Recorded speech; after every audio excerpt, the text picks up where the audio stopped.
तो अभी तक शायद आपको ये बात पता चल गया होगा कि 5 सितंबर को फ्री फायर इंडिया बन के वापस आ रहा है। अब इसका मतलब ये है कि ऑब्वियसली अभी हमारा फ्री फायर मैक्स के अंदर जो भी अकाउंट है वो धीरे धीरे फ्री फायर इंडिया के अंदर 5 सितंबर को शिफ्ट हो जाएगा। मतलब ये है कि फ्री फायर मैक्स के अंदर हमारा पास अभी कुछ ही दिन बाकी है। तो इसीलिए मैंने सोचा क्यों ना इस एपिसोड को हम पूरा का पूरा फ्री फायर मैक्स को डेडिकेट करें। अब ये भी हो सकता है कि ये एपिसोड फ्री फायर मैक्स के अंदर हमारा लास्ट एपिसोड होगा एंड इसके बाद सीधा फ्री फायर इंडिया में मिले। तो फिर बिना किसी देरी के वीडियो को शुरू करते हैं नंबर 7 क्लिप से। अब ये क्लिप सीजन 20 का नहीं बल्कि सीजन 19 का है, लेकिन इसमें एक नेक्स्ट लेवल वाला क्वार्टर किल हो गया। अब वो ऐसा क्वार्टर किल है, मुझे छोड़ो आप भी नहीं बता पाओगे कि क्वार्टर किल हुआ तो हुआ कैसे। सो जैसे ये डैम वाला राउंड स्टार्ट हुआ, मैंने क्या करा कि फटाफट एक तचुए की एबिलिटी लगाया एंड उसके बाद एक और तचुए की एबिलिटी लगाकर यहाँ पे ग्रेनेड उठाकर फटाफट कूक करके सामने फेंक दिया एंड जैसे ग्रेनेड फेंका फटाफट मैंने रश कर दिया एंड उस ग्रेनेड से एक एनिमी नॉक तो हुआ लेकिन उसके साथ मैं भी नॉक हो गया। लेकिन परफेक्ट टाइम पे प्लेयर भाई आगे मुझे रिवाइव दे दिया। अब जैसे मैं यहाँ पे रिवाइव हुआ, सामने वाले डोर के पास एक एनिमी था, उसको मैंने बॉडी से नॉक कर दिया। अब उसके बाद ये वुड बॉक्स के पीछे कुछ एनिमी फिर से रिवाइव हो गए।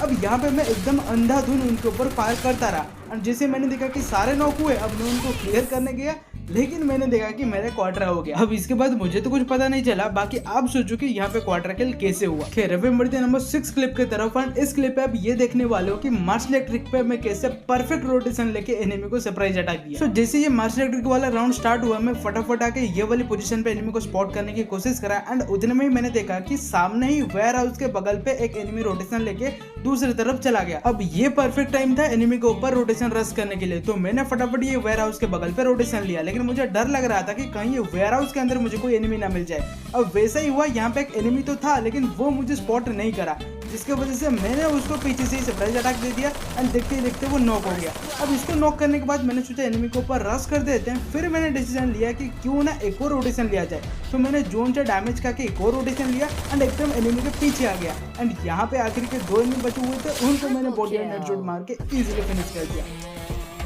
खैर बढ़ते नंबर 5 क्लिप के तरफ एंड इस क्लिप पे हम हमारी ओल्ड हंगर के अंदर एक बढ़िया सा क्लच देखने वाले। अब मैं इसको ओल्ड हंगर क्यों बोल रहा हूँ ये आपको देखते ही पता चल रहा होगा। तो हुआ ये कि राउंड स्टार्ट होने के बाद मैं हमेशा की तरह ये वाले डोर के पास आ गया एंड यहाँ पे फटाफट ग्रेनेड कूक करके सामने फेंक दिया। अब वो ग्रेनेड परफेक्ट तो था लेकिन उस ग्रेनेड से कोई एनिमी नॉक नहीं हुआ। लगभग सारे के सारे एनिमी 10 से 20 HP के बचे हुए होंगे। अब इसके बाद मैं कंफ्यूज हो गया कि एनिमी के ऊपर डायरेक्ट रश करूँ या फिर रोटेशन लेके रश करूँ। तो इसके बाद फिर मैंने डिसाइड करा कि रोटेशन रश मारते। फिर मेरे सामने ड्रॉप दिख गया, मैंने कहा ड्रॉप लूट करते हैं एंड उसके बाद रश करने जाएंगे एंड जैसे मैं ड्रॉप लूट के रश करने गया तो मेरे टीम से सारे के सारे प्लेयर एक एक करके फिनिश हो चुके थे। मतलब बस ड्रॉप लूट करने के चक्कर पे अभी मुझे 1v4 फेस करना पड़ा। लेकिन यहाँ पे मेरे पास एक एडवांटेज ये था कि एनिमी को मेरी लोकेशन के बारे में कुछ भी आइडिया नहीं है एंड ऊपर से उनके पास क्लू कैरेक्टर तो है नहीं जिससे वो क्लू कैरेक्टर ऑन करके मेरे लोकेशन को देख लेंगे। तो यहाँ पे मैं यही सोच रहा था कि मैं कैसे भी करके एनिमी को अपनी लोकेशन के बारे में पता चलने नहीं दूंगा एंड अगर कोई एनिमी मुझे ढूंढने के लिए इस साइड पे आएगा तो मैं उसको सरप्राइज अटैक देके इजीली फिनिश करूंगा ताकि मुझे 1v4 की जगह 1v3 फेस करने का मौका मिले।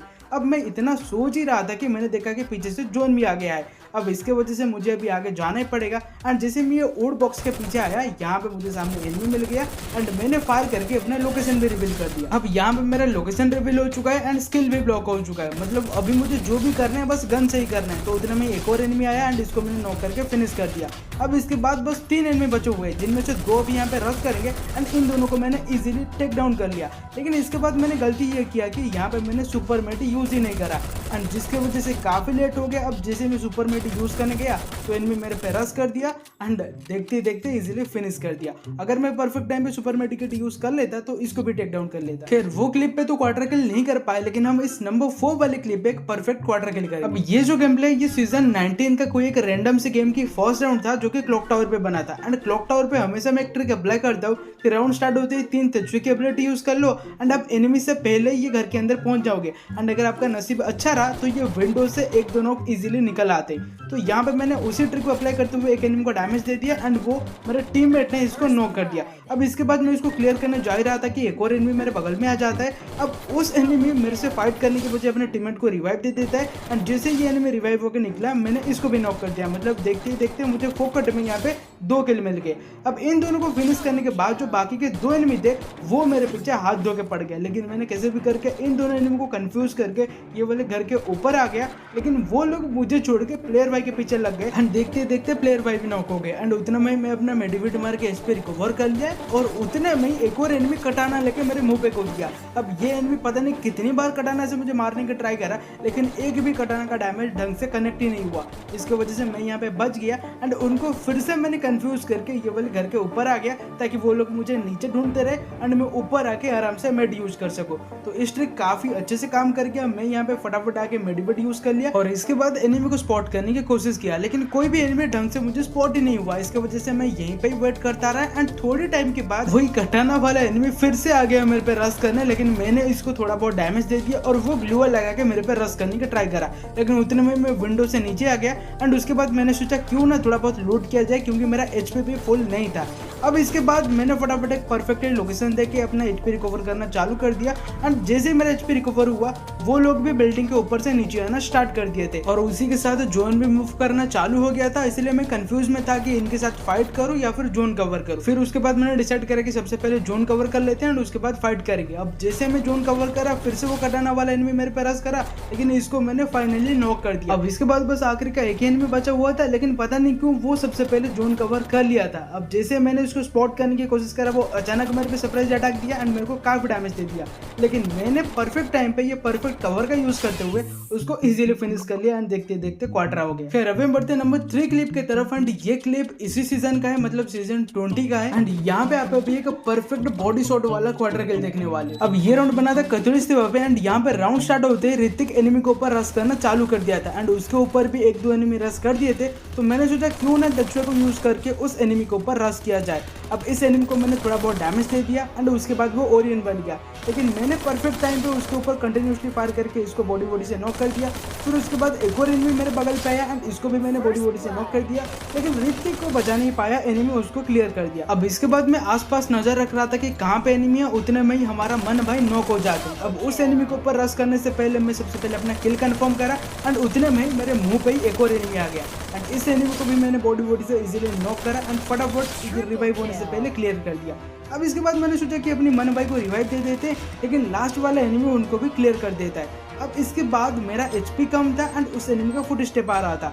अब मैंने क्या करा कि परफेक्ट ग्रेनेड कुक करके डोर के पास फेंक दिया एंड देखते देखते वो इजीली फिनिश हो गया। फिर अभी बढ़ते नंबर 2 क्लिप की तरफ। बेसिकली क्लिप नहीं है, एक छोटा सा ट्रिक है जिसको शायद मैंने GWRP में बताया नहीं था। अब आपको ये बात पता होगा कि जब से पिक चेंज हुआ है वो उसके बाद क्लच कोड के अंदर भी आने लगा है, लेकिन इसके अंदर एक छोटा सा ट्रिक है जिसके बारे में आपको नहीं पता होगा। अब वो ट्रिक ये है कि आपको यहाँ से ग्रेनेड को कुक करते हुए सामने फेंकना है। बहुत से एनिमी वहाँ पे कवर लेने आते हैं तो वो लोग इजीली नॉक हो सकते हैं। अब ये वाले एनिमी नॉक होने के बाद आप थोड़ा आजू बाजू में नजर रख के एनिमी के ऊपर रश करना, क्योंकि दोनों साइड से आपके ऊपर रश हो सकता है। तो ऐसे ही करके मैंने यहाँ पे रश करके 2 नॉक निकाल लिया एंड उनको फिनिश भी कर दिया। अब आखिरी का बस 2 ही एनिमी बचे हुए थे जिनको मैंने टीममेट हैंडल कर लेते। फिर अभी हम बढ़ते नंबर 1 क्लिप की तरफ, लेकिन वो नंबर 1 क्लिप अभी नहीं आएगा, वो तब आएगा जब फ्री फायर इंडिया आएगा। खैर आपको पता होगा कि 5 सितंबर को फ्री फायर इंडिया आ रहा है, तो मैंने ये सोचा कि जब फ्री फायर इंडिया आएगा तब हम एक और न्यू सीरीज स्टार्ट करेंगे जिसका नाम होगा राखो विद सब्सक्राइबर्स।